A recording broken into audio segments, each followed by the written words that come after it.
All right. It's Thursday, November 3rd, 2022. I'm Rim. I'm Scott. And this is Geek Nights. Tonight, we are talking about the Beetlejuice. All right, you can do your opening bit whenever.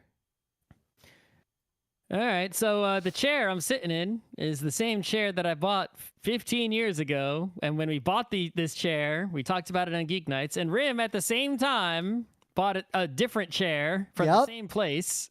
Oh my God, that episode was a long goddamn time ago. There's a Geek Nights episode in 2007 where we bought these chairs. And if 15 years of evidence isn't enough for you, right? It's like the expensive chair is clearly superior, right? Yep. Any chair I bought prior to this chair has fallen apart. You know, it was not any good, right? This chair has lasted 15 years. It's more comfortable, et cetera, et cetera. Aeron chair would have been just as good, just a different chair, right? However, this chair, after 15 years, has broken. Wow. The arm, right? I guess I must have a habit of just like leaning on the right arm. Because like it literally, like this plastic piece, like just, you know, it broke. Like this is pretty thick. It's like, you know. You know, I got to say, actually, so, you know, both these chairs had lifetime warranties, and we did a whole episode about these chairs. I just want to take you back to the year 2007, because I just looked in the original Geek Nights forum, and the first response to the episode where we bought these fancy chairs was a name that I forgot until just now, Killarney. Okay. I can't believe the 220-somethings bought a chair like this. I guess P.T. Barnum was right. You mean to tell me you couldn't find a chair for... Dude is mad that we bought awesome chairs. And I got to say, it is the year 2022. Buying the awesome chair was the right thing to do. If both our chairs disintegrated to dust now, if you amortize how much we spent on them over the years between 2007 and 2022, this is one of the best deals in my entire life. You know, we always say it costs more to be poor. It's fucking bullshit. Yep.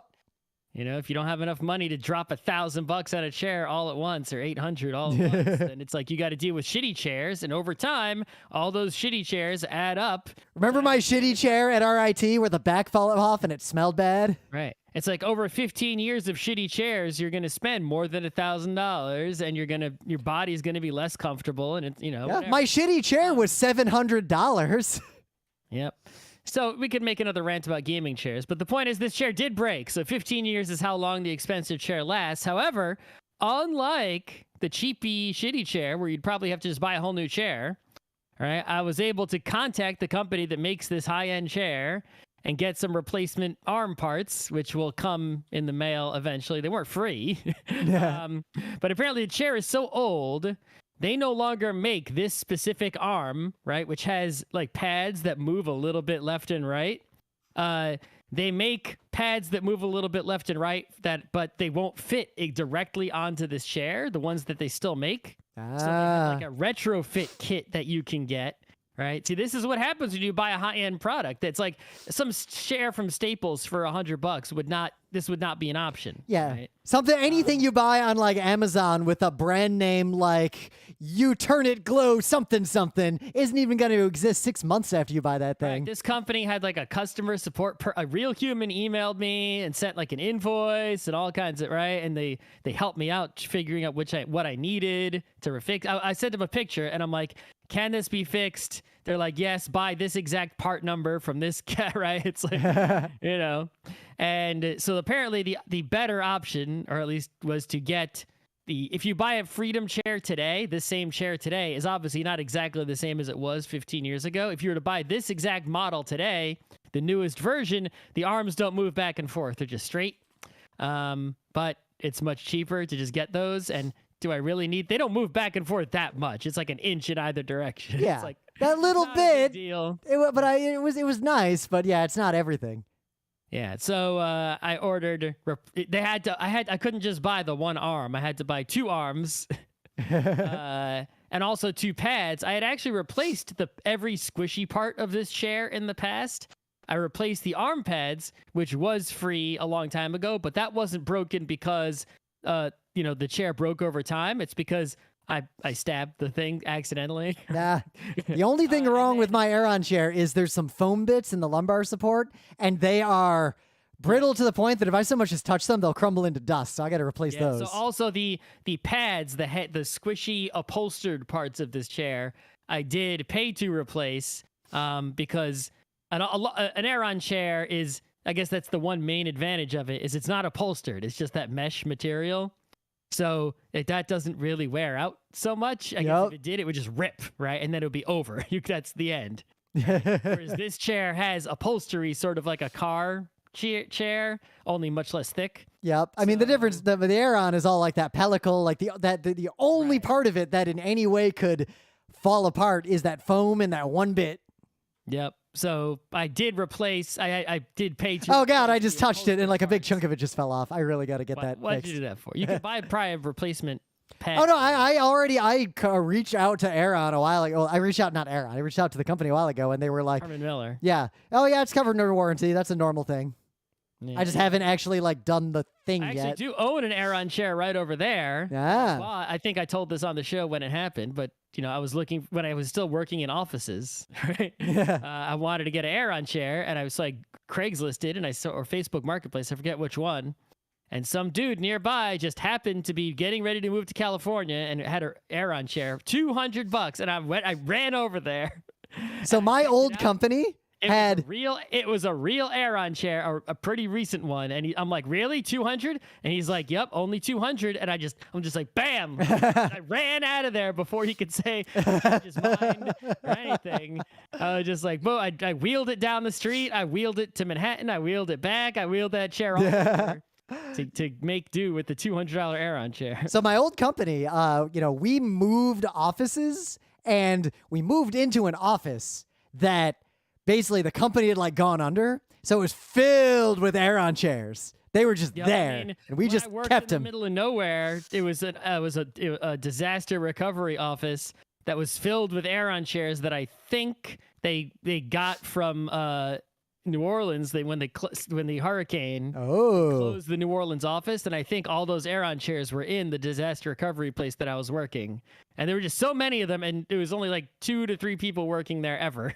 Usually, most days it was me only. So, I've also seen people selling Aeron chairs that are clearly just fake knockoffs. There's a lot of knockoff Aeron chairs. Yep. I guess the one good news out there, if you're the kind of person who's thinking about gaming chair, if you can afford it, Herman Miller, the Aeron company, is now making gaming chairs that are also legit expensive chairs, but are also gamer styling. They are the only company I would trust to buy a chair like that.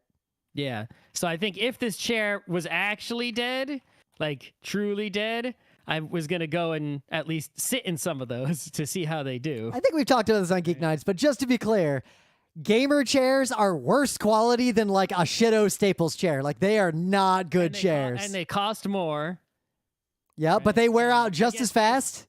They're not good. They're not that comfortable. They are bad chairs. Yeah, so Herman Miller has the Herman Miller X Lot. It's actually a Logitech. It's a Herman Miller Embody is a chair that they already have. They have a Herman Miller Logitech Embody chair. This chair is too expensive. I would not buy the $2,200 chair. $2,200? Just buy an Aeron chair. God damn. $1,000 chair is just fine. I still have the physical receipt from when we bought these chairs with all the like original warranty information from Sam Flax. I don't know if that store doesn't exist anymore. It doesn't, but I have the original piece of paper with both of our chairs and our signatures and everything. Yeah. Anyway, it's like a carbon copy. Yeah. So in the news, of all the things that are happening in our late capitalist dystopia, this one is probably not the worst or most important thing, but it's worth calling out because fuck this, and I deeply, deeply hate every single human being who contributed to this event that is occurring. It is supposedly happening today in New York. I refuse to go see it. I hope I don't encounter any light from it. But I'm doing the thing that we did back when we did the episode where we talked about the chairs, where we spent like 10 minutes talking about how we bought something without saying what it was that we bought to build up that moment, but not actually saying it. So I'm doing that now again, bringing us full circle. So New York City's skyline is going to have 500 drones in the air, I think over the East River, showing ads with lights in the sky. They are projecting fucking advertising into the sky against New York's will. I mean, I'm not going to say the name of the company. Skywriting has been a thing for a long time. But skywriting is off in the distance. Beach, people fly off with, the banners behind the little planes. Yep. This is a gigantic, moving, animated, digital billboard lit up that you can't ignore. New York City, deeply bans this stuff. And apparently the company that's doing it, they know this, but they don't want to advertise in New Jersey because nobody in New Jersey has any money. So they're advertising at New York, but the drones are all taking off from New Jersey. And apparently... They can't come to New York, can they? They're going to stay over the water at the midpoint between New York and New Jersey so they don't get in trouble. I mean, technically, if one of the drones went over the line into New York, the police could shoot at them. I would love for that to happen. I think that's true. I think if you fly a drone in an illegal place, that there is law enforcement can shoot at it. Maybe I heard someone said that. Well, so what I know, I don't know about New York City, but in other cities in America and globally, there are net guns that they use. And I saw video in Singapore of a government drone that carries a net and is designed to capture illegally flying drones to then try to track down who flew them and deal with them. So, according to the law, someone did the research, this would be super illegal, and there's a big fight over this whole thing because of the technicalities involved. This is not the first time some company in New Jersey has tried this shit. Apparently, many years ago, some New Jersey company had billboard boats with super bright LEDs. They were standing up and down the East River, and there were years of lawsuits until eventually they were, quote, the article, run out of town by a combination of state and city lawsuits. So, I despise this. If you had took part in this, I hate you. Advertising has already ruined enough things. We don't need to ruin the pleasant skyline from New York City and the quiet waterfronts that we all enjoy. So what do you got? Some other late capitalist hell, it looks like? Yeah, pretty much. So if you are someone who knows anything about printing or graphic design or anything like that, you know about a company called Pantone. And what Pantone does is they're a company that basically just does a lot of color science and color management work for you. And if you use their system, right, you pay them money, it basically makes it really easy to pick out a color, right, see that color on your computer, and then know, because, you're digitally encoding that color in your files, that when you print it, that's the color you're going to see when you print. If you were to if you were going to you could get some paint mixed and the paint would be exactly that color. Yep. Right. It's I have used these. That GeekNights banner we made a long time ago, which after we get the new website up, I'm going to make new little banners to bring to cons with the new styling. But I printed that using Pantone colors because if I gave a file, like a Photoshop file, to the printer, and I specified Pantone color codes in the Photoshop file, they would print exactly what I specified using specific ink. And if they fucked it up, they would have to reprint it. Right. So if you were, say, a company, right, and you made a new trademark logo, and maybe your colors are green and silver, right? And you're like, okay, the green for our logo is this green, this specific one, right? And it's Pantone number whatever. And now anyone who's, in your huge, gigantic company, right, that's in some style guide somewhere. So whether they're making a logo for a website or making T-shirts and they need to dye the T-shirts correctly, or they're printing out flyers, or they're making a TV commercial, or the mascot is going to have a wig that's the same green and silver color, right? It's the color can be the exact right color, right, with the Pantone system, right? Yep. But the Pantone system isn't free. That company's got to make money because it's not just some. You think this would be an industry consortium, right? Well, you think why would it be something that costs what work is involved? I can just pick a color. It's not that easy. Yep. Right? I mean, I can. Anyway. No, yeah, I get. There is what I know about this space. There is a lot of work and a lot of employees involved in this. Yep. So. a lot of color science and things like that. So I didn't realize, this is just a side note that has nothing to do with the news story. There's a company called X-Rite, which is a company that I knew about that I didn't realize X-Rite bought Pantone. What X-Rite makes is they make these color checkers, which I kind of wanted, but they're too expensive for at least my purposes. And it's basically like these little cards that have a bunch of color swatches on them. And if you're doing photo or video work, you can hold up this little color swatch in your video or your photo, right? In the same lighting, with the same camera equipment, with the same settings. And then when you go to process your video, usually video, but could be photos, you use their little software and you say, hey, software, here's the frame of the video where I'm holding the thing. There's the thing, right? Look at it. Look at what values the camera recorded, right?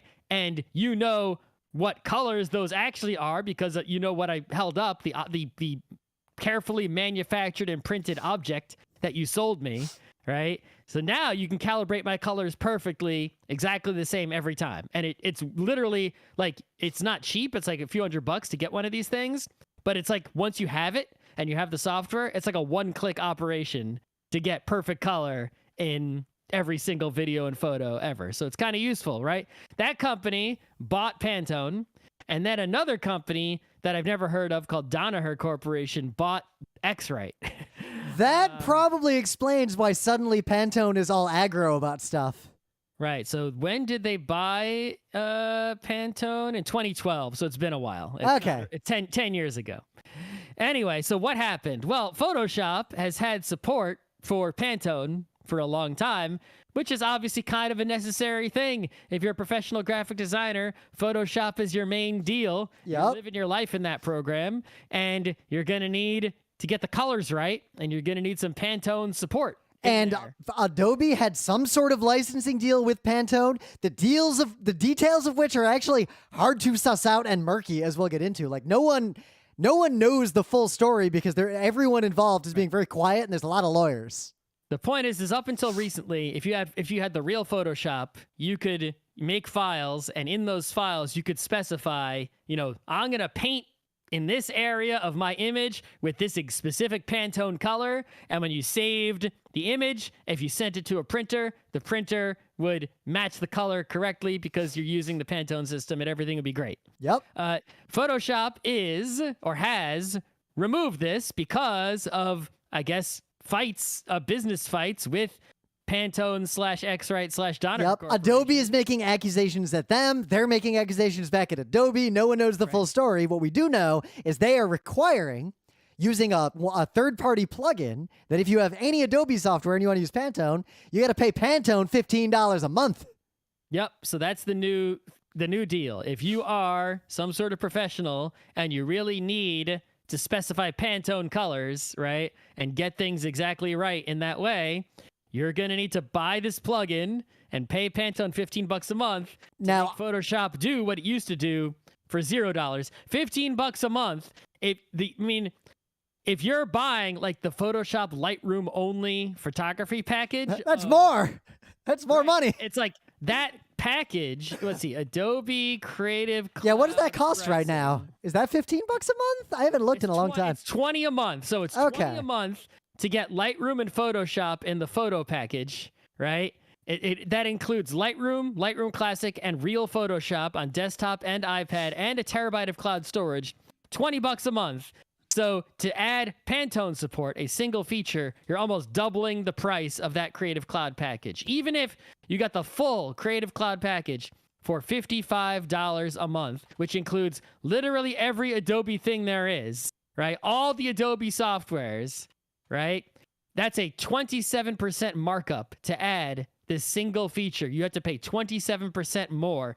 Is the Pantone color system and access to it and the ability to use it worth the equivalent of 1/3 of all the Adobe software that Adobe makes? I would say for 99% of all users of all Adobe software, the answer is absolutely not. Right. So if I was Pantone, right, it's like, yeah, there are professionals, people out there in the industry who need this, who are going to basically be blackmailed or whatever, or extorted, I guess extorted is the right word, into paying this fee, and there's nothing they can do about it. Will those $15 fees per month add up to more than the money they were just getting from Adobe as like the general license deal? That is the question. Yep. Now, the worst thing is when people are, even if people in the short term pay this extortion fee, right, to Pantone, will they, those people, I guarantee you, right, if they care about money at all and they're looking at their, expenses, they're going to be looking for alternatives, any alternative they can. Now, here's where internet artists, this is one of the last discourses I saw on Twitter before I stopped using it, so it was fresh in mind.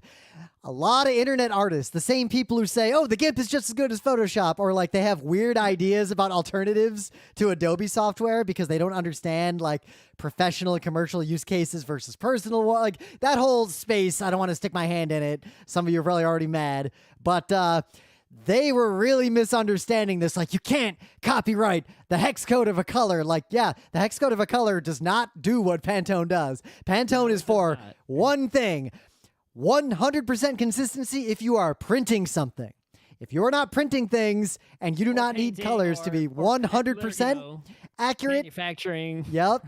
Like brands, commercial stuff. You really don't need this for anything else. But worse, they were all passing around all these alternatives to Pantone. None of those do. Not one of them does what Pantone does. They are just people trying to trick you into using their thing, using this Pantone thing as an excuse. Those things will not do anything for you that regular old Photoshop color codes don't already do. Yep. Right. So, for example, I opened up, if you go to Google and type color picker, there's a color picker that's built into Google, right? And I opened it. It automatically started out on this nice green color, 32A852, right? Ooh, that's not as good as 238023, but it's a good one. Very nice green. Maybe Google knows me so well, it can pick close to my favorite color just knowing, right? Who knows how it decided which color to start on in the color picker. It started on the same one for me. Okay. So I could take that color and I could select that color in Photoshop and paint something and save it as a PSD, right? And then I can go to the paint store and I could say, I would like to paint the wall of my house 32A852. It's like, they can't. It's like, it won't be, it's like, there's no way for them to make that exact color, right? And even if it's like, it would be a whole process, right, to figure out how to get that exact same color in the paint. That is why if you are an adult and you're painting your house, you get swatches that are actual samples of what it'll look like in the real world, and you decide based on that. Painted it, dried it, right? And vice versa, right? Let's say I go to the hardware store and I buy a bucket of paint, and it's called, mauve or something. And then what am I going to do? Now I paint a mural outside my house, right? And now I want to, on the computer, right, in Photoshop, paint something in Photoshop the exact same color as the paint that I just painted the wall with. What am I gonna do? Take a photo of the wall, right? Yeah. Open it up in Photoshop. Even if I get the white balance and everything exactly right, it's like, it's a lot of work to then figure out the exact text code, right, to paint whatever that paint was that was on the wall and have it be exactly the same, such that if I were to then go to a printer, right, and print out what I painted in Photoshop and hold it up next to my mural for it to basically be perfectly camouflaged because it's the same, right? Go ahead, try to do that with a hex code only, right? Yep. And now do it for a fuck ton of colors, because that's what Pantone does. They do that for fuck tons of colors. So what I would advise any one of the Pantone colors and avoid all of that labor. If you are not like a super professional working with brands, but you're making physical things, what you can probably do is have a relationship with the company you were printing with. Because when I have printed things over the years, like serious things, even though I just send them a file, I've usually gotten a proof back. I have talked to them. I have been able to like chat in a window. Like they'll give me ink options. If you know your printer and talk to them, you could probably say like, hey, here's the file. By the way, we want that green to be this Pantone color. Just say it out loud or put it in an email and they can probably take care of it even if Photoshop doesn't support it. And also, I typed it into that color picker just to make sure my memory wasn't faulty. Yeah, 238023 remains my favorite green. Like, goddamn. That hex code I remember to this day. That is a good green right there. Mm-hmm. All right. All right, let me jump into the things of the day. But anyway, things of the day. I bumped into this randomly. I just bumped into this. It's a cute channel.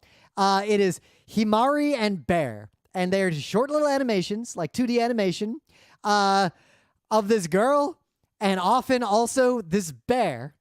And they are short, they are adorable, they are funny. And the one I'm linking to is titled, it's a 1 minute and 10-second long short titled Test of Courage.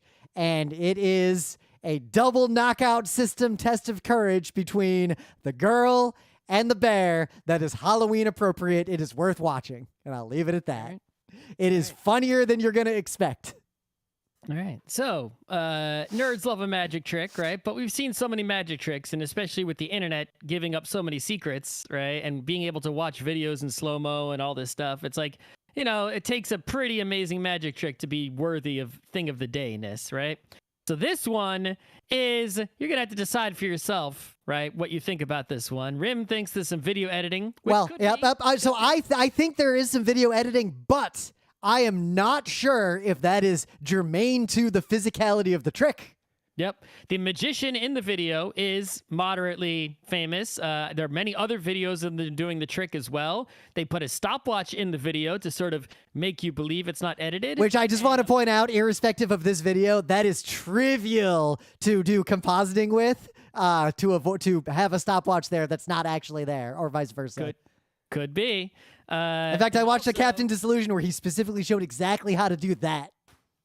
And also, the magician in the video claims that you can hire them and they will perform and request this trick and they will perform it for you live. So, I kind of want to find out how much that would cost. Imagine if we have a party in the future. I think the price is really going to depend on where this guy lives, right? Yeah. He's probably in Vegas or LA or some shit where the magicians live. If we were like at a convention, like for Geek Nights someday down the road, and it was reasonably feasible and cost effective to hire this guy to like come to the convention and perform for us, I would consider paying to find out if this is a video trick or a legit trick. Because it would be really funny if you pay him to present it and he's like, yeah, it's a video trick. Don't let on. Here's your money back. Haha, wink. Yeah.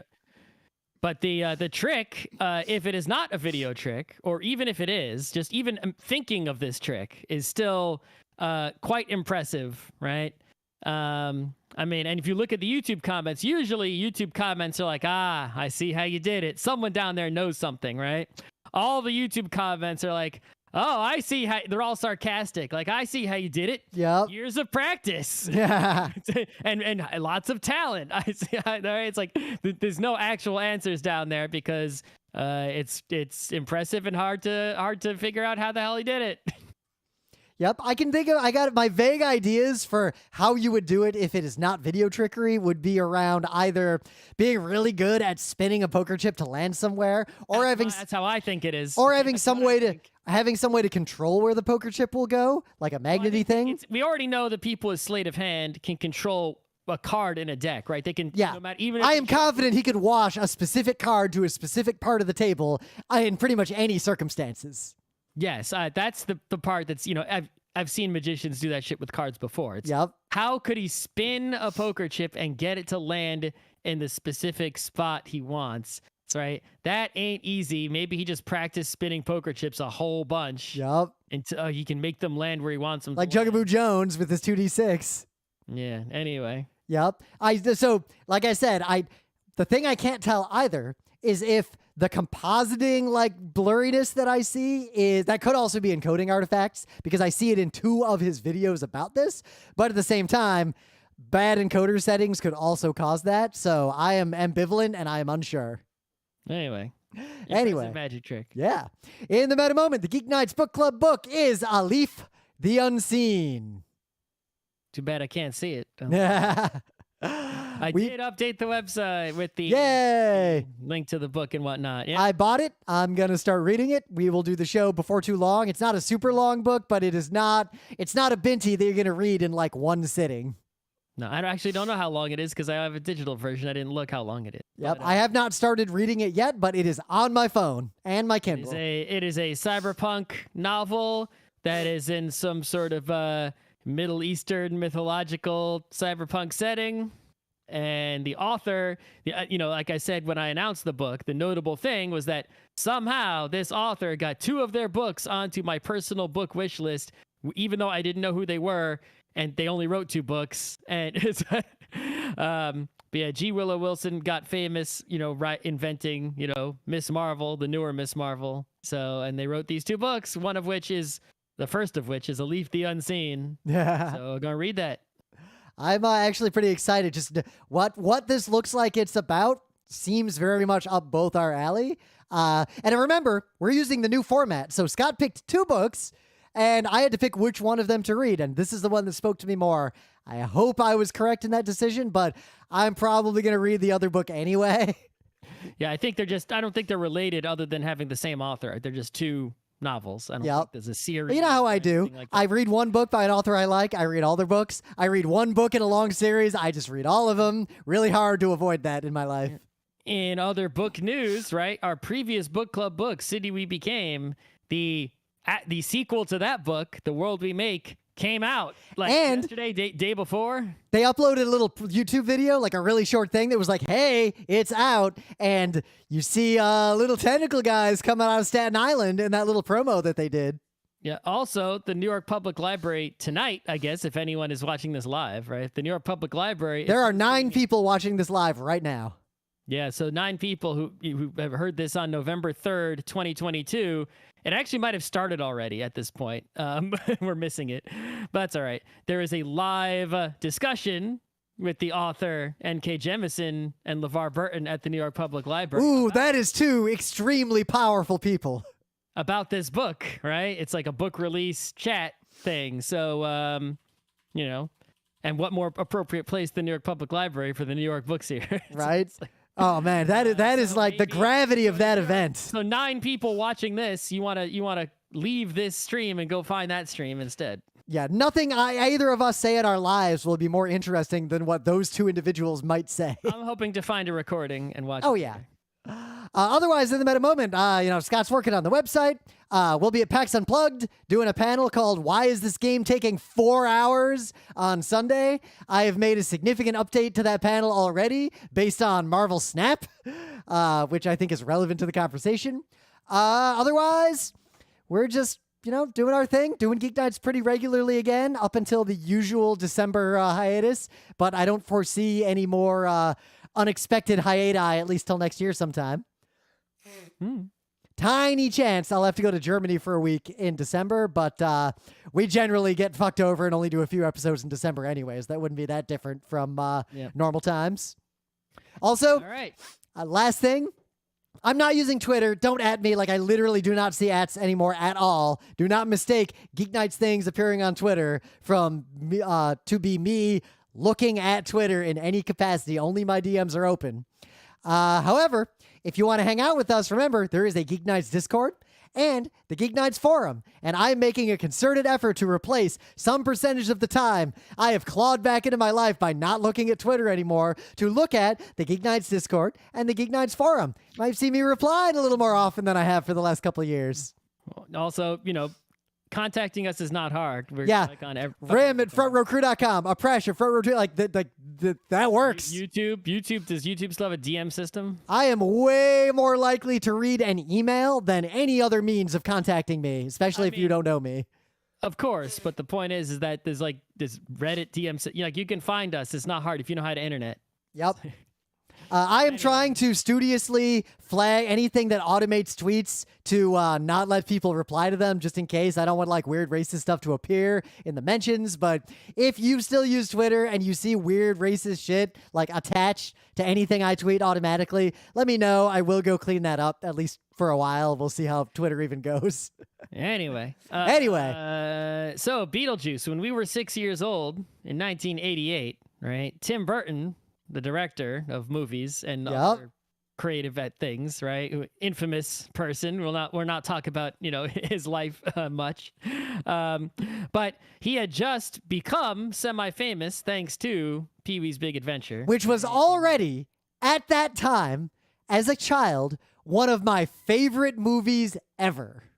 Yep. I love the shit out of Pee-wee when I was a kid. I watched the show, and that movie was another situation which is very relevant to Beetlejuice. That's why I'm telling this anecdote. As a kid, I did not pick up on the fact that Pee-wee's Big Adventure was a comedy. I saw it as the serious movie that paired with the TV show that was silly because they stole his bike and he's trying to get it back, and there was Large Marge, and it just felt like a serious adventure if he has to get his bike back. Yep, exactly. So, Tim Burton, having had a success, right? Hollywood, that's how they did, especially back then. It's still how they do. Once a thing is a hit, they're like, okay, more of that, please. We're not going to take risks on someone new when we already got a hit. Let's see if they can keep making hits, right? And they set Tim Burton loose. And that was the height of Tim Burton, right? He went off and he did some, he did Beetlejuice in 88, Batman 89. He did some Nightmare Before Christmas shit. He did Batman 89 is my second favorite Batman movie. Yeah, so he just went off that, right? And Beetlejuice was like, it's like, the first step was Pee-wee, the second step was Beetlejuice, and he was at the peak and he plateaued, but that plateau was high, right? And he just kept cranking out the hits for a while. And where is he now? I don't know what's he doing now. He feels like he has turned into a one-trick pony. He's not where he was then, is the point. But regardless, I saw one of the last tweets I saw was someone saying, you know what? It's really good that Beetlejuice got made before he encountered his current milieu. Yeah. So, Beetlejuice, this one movie, just this one comedy, movie, came out in 1988. It didn't, right? And it was just a standalone comedy movie that didn't have anything else really going on, became like a big intellectual property, not on the Star Wars level, not on the Indiana Jones level, right? But like on a somewhat surprising level. I mean, one, it got a cartoon, weirdly, like a pretty big cartoon. There was clothing, action figures, merchandising. But it was it was one of those things that literally everyone in America knew of, had seen, and had opinions about. Yeah. And not only did it become a thing, right? It sort of stayed a thing. I'd say it's on maybe like the RoboCop level, right? That's about the level it's. I mean, the musical apparently is back again from 2018. I thought it was gone. I saw a poster in the subway for it on my way home today. Wasn't it canceled? We'll have to look it up. I mean, it premiered in 2018, so I'm pretty sure it came back. Yep, it reopened at the Marquee Theater in Broadway in April of this year and is scheduled to close next year. It is ongoing right now. Okay, it's going to close soon. I've heard it's terrible, so. Yeah, right. But the point is, this intellectual property of this one movie that, right, was significant enough that it's still a thing, right? And I think as long as people who are alive in 1988 are still alive, it will still be a thing, right? I mean, you think about it, that's sort of a pattern for Tim Burton, besides the Batman, which is not something he made. Yep. Right? It's like Nightmare Before Christmas was just one movie. It didn't even have a TV show, as far as I know, or anything else. But every single fucking Halloween, there's like half the Halloween decorations are actually Nightmare Before Christmas decorations, right? It's like, I mean, Beetlejuice you can't escape the Jack Skellington. He's everywhere, right? Yep. But like Beetlejuice is such a good movie. I have seen it at least a dozen times. Like my family would. It's been quite a while since I've seen it, but I saw it many times. It's one of those movies that I think I have almost memorized just from being a kid and watching it over and over again, because it was in that era when I was a kid and would watch movies that I liked over and over again. But I think I know every beat of this fucking movie. Yep. Well, I mean, when I was a kid, right? 6 years old. Come on, right? Yeah. It's like that movie was really, there were, like a lot of it goes over your head, right? Adult jokes and things like that. But also it was another movie where as a kid, I saw it as a 100% straight horror movie. It was not a comedy. It was just scary. Yep, exactly. But the things that really appealed to me about that movie when I was a kid were the fun parts, and there's really just like three major fun parts of the movie, right? Sandworm parts. Yep. Right. Dune. I don't know if it was a Dune reference or not, but sandworm parts. There's no way that was not a Dune reference. Yeah. Calypso dance around the dining room. Daylight come and Wonga. Right. My brother and I would sing that song over and over and over again. That song, it's like the same way that Wayne's World made Bohemian Rhapsody a thing, right? Again. Yep. Again, if you didn't say again, that would have been a terrifying statement, but it brought it back. But I mean, there were a lot of people who, were younger and weren't there for Bohemian Rhapsody, A lot of people discovered Queen and Bohemian Rhapsody because of Wayne's World. Right. It's like, I was 6 years old. I didn't fucking know, right? Anything about, calypso music or bananas, right? Yep. When I was Harry Belafonte, right? I think, yeah. Anyway, pretty sure that's who it is. Yep. Anyway, but I didn't know that song until Beetlejuice came out, right? And it's like, but now I think it was our first grade, second grade, or something like that. We were all over that song, right? It was on repeat. But it also, then the third fun part of the movie is the end, right? Where Beetlejuice is like turning into all sorts of ridiculous shit, right? It's like, as a kid, the wedding scene, right? It's like that was very memorable, and the earlier parts of the movie, only had a few sort of really out there scenes, like, when he goes to the afterlife and there's, messed up shit there and whatnot, right? I guess a lot of the movie is just humans talking to each other. But the humans talking to each other, this is a confluence of an extremely... It takes place entirely in one house. Yep. There's no scenes outside the house, really. Well, other than the very beginning. And the sandworms. Yep. But there is, kind of I guess, the house, kind of it was an all-star cast with fantastic writing and fantastic acting. The humor, when it's not the crazy stuff Scott was describing, is so understated and just like it's the exact kind of dialogue-driven humor that I love. This movie trusts the audience to get all these little jokes, and even if you miss all of them, the movie is still enjoyable. Right, and that's the thing, is it's not one of those movies that has a type of humor that only appeals to a certain demographic, like maybe an Austin Powers 1 is like so many like penis jokes for the teenagers, right? Or the Adam Sandler, appealing to just the kids. Well, here, this is the movie that me and my little brother, who was like 4, watch with our parents and our grandparents and friends of the family. Right. It's also a timeless humor. It's not like celebrity jokes or jokes about the 80s or anything. Yep. It's like you could watch this now. Oh, the villains, and I still say the villains are that family that moved into the house except Lydia, especially Uncle Otho. That is the same archetype of a terrible, yuppie family that would work today. Those kinds of people are still a thing. Yeah, right? They haven't changed. Yeah, they even like the same shit. Scenario, other than the technology of like old telephones and things like that, and no cell phones, and old CRT TVs and things like that are in the movie.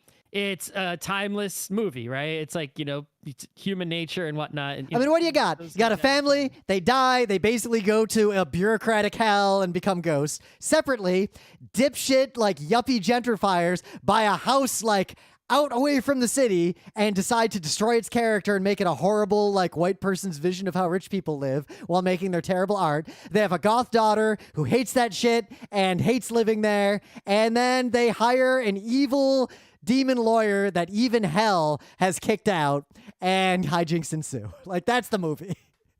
Yeah, I mean, it's also sort of a... like a story. It's not a story about, like divorce. No one actually gets divorced, right? In this movie, but you still, it's that scenario where the child, right, Lydia, right, is like, there's her real biological parents, right? But she's like, actually, these two ghosts who I've known for 5 minutes are better parents. Right. It actually is it's a story to a degree about found family, but also how just because someone helped you out once does not mean they should necessarily be included in your found family. Beetlejuice is a piece of shit, and you cannot forget that. Well, Beetlejuice is not part of the found family. He wants to be.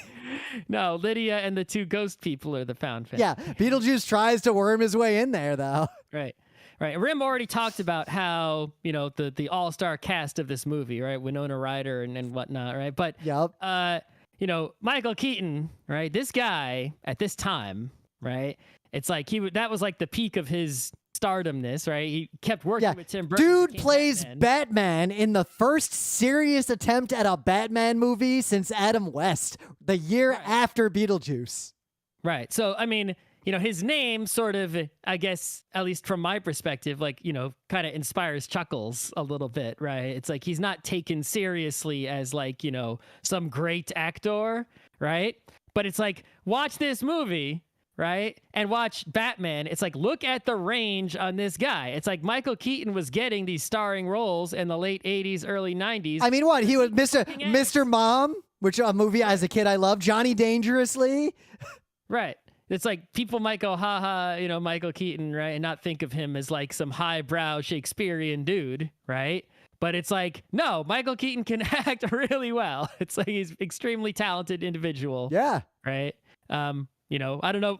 It's like the thing is, it's like, I don't know a lot of celebrity people, right? But I know who that is, which is rare. That is notable that you know the name of a celebrity and know more than like one thing about them. Well, it's like I know of the movies that he was in that I saw, right? Yep. And I knew that he was good in those movies, and I know, at least I think I know what people think of him, but I don't know anything about like his life or what he's doing now or what kind of person he is or anything like that. I don't know. No, like big scandal nowadays. Sleeping, working. No big. He's working. He's in a bunch of stuff. All right. Good. He's also done voice acting. Like he does a lot. Yeah, but. It's like, people look at like, the kind of movie he's in, right? Like, Rim mentioned a Mr. Mom. Right? You've never seen, you don't know Mr. Mom? I know what it is. Okay, just making sure, because that movie, no one younger than us has ever heard of that movie. Right. I'm just pointing out that it's not like some highbrow kind of role, right? Yeah. So it's like, because he's not in like some serious Oscar winning type roles, right?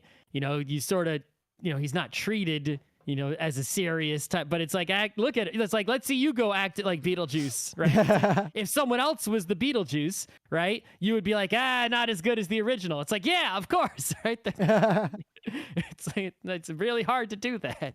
But I guess let's see what like the things Beetlejuice, what it got right is it like sort of juxtaposed this ridiculous scenery. Like you got to talk about the sets in this movie feel like a stage play. Everything's exaggerated and tall and gothic and weird and looming. Not just the hell world, but like the yuppies are making their own hell world with this house. Right. Well, I mean, that's the Tim Burton, right? It's like, So Tim, prior to this, the Pee-wee's Big Adventure, right? It had, the Tim Burton sort of pacing and structure, right? But it didn't have the visual aesthetic of Tim Burton, which I've been to a Tim Burton museum exhibit, and it's like that aesthetic did exist prior to that, but it wasn't really in Pee-wee's Big Adventure that much, right? No. It was subtle, right? But here, he was finally able to take like his personal, like the kinds of things that he was drawing or doing on his own personal aesthetic, and put it right onto the Hollywood big screen, right? And when it succeeded with Beetlejuice, he was able to then sort of, he then had the permission to just keep doing that. And that's when you started seeing, the Edward Scissorhands, and it's like you put the Edward Scissorhands, you could take still frames from that and put it up next to Beetlejuice, and even someone who didn't know who Tim Burton was would think that those are like in the same movie or paintings by the same artist or whatever, right? Because he established his aesthetic with the public and then carried it forward from there, right? But Beetlejuice was the first one. That's where it wasn't the first one that was in that style. It was the first one in that style from him with the public, people seeing it, identifying him with that, etc. And you definitely got this parallelism in the movie of like the set in the real world is becoming increasingly nightmarish in parallel with seeing the literal hellish afterlife in like the literal afterlife, that book and everything. And at the very end of the movie, spoilers, right? They set the house back to normal. But nice. You'll have that like ridiculous nonsense juxtaposed with like really meek one-liners and like totally mundane conversations among regular people. Mm. As a kid, I wasn't afraid of Beetlejuice. I was afraid of Uncle Otho. He actually was the one who I was scared of as a kid. Mm-hmm. Because he was I was scared of any individual character. Otho would someone like Otho would scare me today, but for very different reasons. But I mean, I think I was just scared of the situation, right? That was happening, right? Weirdly as a kid, because I was into ghosts, I was excited about the situation. Beetlejuice seemed like a cool demon to make a deal with if you were careful about it, and like they kind of messed that up. Like I basically saw everything as cool, and Uncle Otho was like the evil guy who is using this power for the wrong purposes. Yep. I think the last thing, about the movie specifically is that, in terms of, I guess, representation of a teenager with a goth aesthetic, right, on the Hollywood screen, right, it's like prior to that, any sort of goth kids were, put, in TV or movies were shown as like, bad, delinquent, outcast type kids. Right? Here, Lydia's just cool. Right. Right. It's like, here, it's like, yes, she has a goth aesthetic, wearing the clothing, the dark makeup, etc., right? And sort of the teenage attitude. But she's the only one with like, a decent head on her shoulders in like the whole freaking movie, right? Yeah, because the ghosts don't know what's going on. Right, Beetlejuice is a dipshit. The whole yuppie family's terrible. The nice ghost people, the people who become better parents even though they're dead. Yep. Right? It's like they're clueless though, right? And meek, right? Beetlejuice is just bad. Her biological family is awful, right? And she's like the only common sense person, right? But yet, these other people, right, are like wearing more normal type clothing, right, or at least somewhat more normal. They're the real monsters, right? It's like whereas she, who has the visual aesthetic of being some goth type outsider, actually is the most normal, put together human being or person or ghost or monster, whatever, in the whole show. So which makes it extra weird when they made a 100-episode long Beetlejuice animated TV series that was wildly popular, but in that one, Beetlejuice is a protagonist and has given Lydia powers, and they go on adventures in hell. Yeah, so basically what goes on in that cartoon, which I didn't watch it a bunch, but I watched like the entire thing. I watched the whole thing, but as a kid, I liked it as a kid. It's not that good. It is not worth watching to a modern aesthetic. It wasn't one that I turned on purpose, right? Where like, ooh, it's on, let's go watch it. It was one where if it was on before or after or happened to be on, or I flipped through the channels and there it was, I'd watch it, right? Yep. It was that level. But yeah, it's like, they're like, hey, the kids love that Beetlejuice movie, right? But there's no other stuff, right? We're not going to make a live action TV show. That's too expensive for 1988. Yeah. Tim Burton's busy making a Batman. We can't get him to do anything, right? But this is somehow popular with the kids, even though it was a movie with like, strip club jokes. It's funny. Somehow popular with the kids was definitely a thing through like the mid 80s, like 82, 83 through like 91. There were a lot of things that the whole world was like, wait, why do kids even know what RoboCop is? Yeah. I guess we got to make a RoboCop cartoon, which they did. I think that was, we could talk about how maybe Joe Camel, right? It was perhaps intentional on the parts of some corporate overlords. Yep. Right. In those times, right? But anyway, so they made this animated show. I'm sure I could Google and find out the history of who pitched it and how it was made and why it was made, but it lasted a long time. There are a lot of episodes. And it's not good. I mean, I think it's, I haven't watched it in a long time, so I don't know. Well, it's just, even as a kid, it felt like a cynical cash grab because they added all these extra characters who were completely one note. And it was like this episodic nothing show with like one-liner jokes and bad voice acting. It was definitely this kind of thing where if you're a kid, even as a kid who is 6, 7, 8 years old, right, less than 10, it's like you saw the real Beetlejuice movie and you watched that and you liked it. And you turn on this cartoon and you're upset because even a kid, right? I don't know, the adults underestimate the kids. Even a kid can tell that is not, it's not right. Beetlejuice is the wrong voice, yep. Right? That's not him. That's not how he acts. what they're living in the house somehow, right? But they don't really spend any time in the house. It's like every episode they go to the hell world, which is nothing like the hell world in the movie at all. Yep. It's like some big, like, open terrain that has like a circus tent and like some houses and other. It felt hollow, like the Mario Brothers cartoons felt hollow, and that they were like, they had the barest surface details, and that was it. Yeah, and it's like there were some interesting designs for some of the monster characters that were, living in the hell world. Like, wasn't there a guy who was like just legs or something who was like, in a cowboy hat? You know what? A lot of them were a lot like the Ghostbusters monsters from the Ghostbusters cartoon. And there was a French skeleton guy that had like terrible jokes, but he was a funny character design. The French skeleton Yeah, guy. it's coming back now. Yeah, I forgot about him. Yeah. But it was just, as a kid, it was weird to me. My little kid headcanon was, I guess, Lydia, like, I don't know. The cowboy guy, he wasn't just legs. He was like a rip-up of the Looney Tunes red guy. I just kind of assumed that Lydia, like, learned dark magic and, I don't know, castrated or lobotomized Beetlejuice. And, like, that was just, like, he was just this demon under her control now. Like, that's kind of how I saw it. Because that Beetlejuice is nothing like the absolute piece of shit that is Beetlejuice in Beetlejuice. Yeah. I mean, he wasn't in the cartoon. He wasn't like, in the movie, he was a bad guy. He was up to no good, right? In the cartoon, he's like slightly mischievous and naughty, but he is clearly a good guy, 100% on Lydia's side, right? They're together in conflicts on the same team, right? Yeah, not like the movie where he was a predator worming his way into her life against her will. Yeah, completely different. Anyway. Yep. So then there was a musical that I haven't seen and know nothing about. So I'm going to read, because I read a little bit about it, and there was a review that said something great. I'm just going to paraphrase. It's just the movie, only live and with singing? What everyone has said about it, like collectively, the critics seem to agree, it feels like an amusement park ride that you don't move and it just happens on stage. It's just a bunch of shit happens. The end.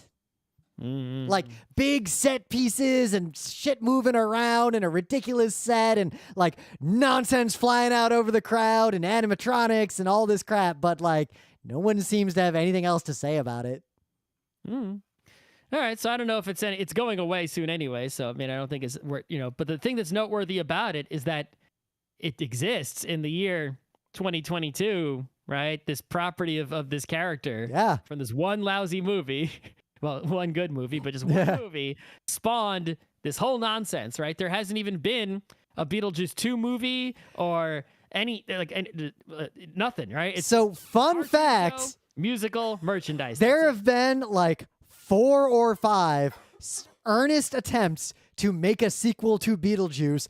Tim Burton tried to get one going in 1990 titled Beetlejuice Goes Hawaiian. And that sounds like a very 90s sequel to me. And they really tried to make it happen, and they got the actors involved, and basically then Keaton was like, aren't we doing Batman Returns? And then they did Batman instead.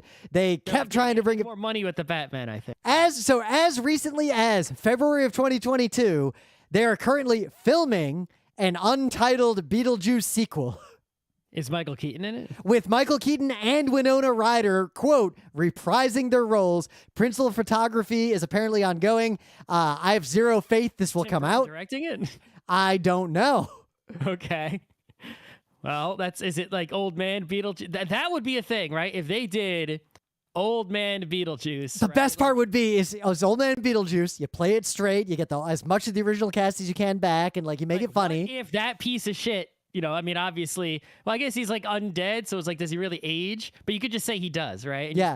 Like a piece of shit, but he's really old and weak now, right? And Lydia was in that spot in life, a human who knows about the supernatural world and knows it's real, and had ghost parents, and grew up to be, now a middle-aged woman. Yep. Right? And it's like, what would her life be like? I would make the story they all come back to like deal with something, and I think it would just be Lydia, this is how I would write it. I don't know what the actual plot they've come up with is, right? Is Yeah. if you're gonna do I think a prequel would be better. We talked about this before the show. Yeah. But if you're gonna do the sequel, it's got to be like, okay, Lydia's much older now, right? She had ghost parents, but is now a normal functioning adult who doesn't talk about ghosts with people because obviously that doesn't work, right? People are gonna be like, what's wrong with you?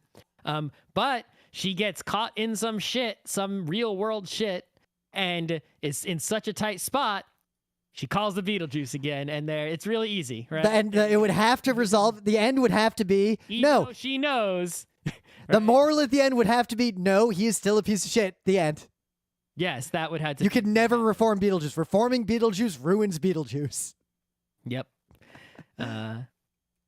So yeah, if you have not seen this movie, to literally watch it as soon as possible. Yep.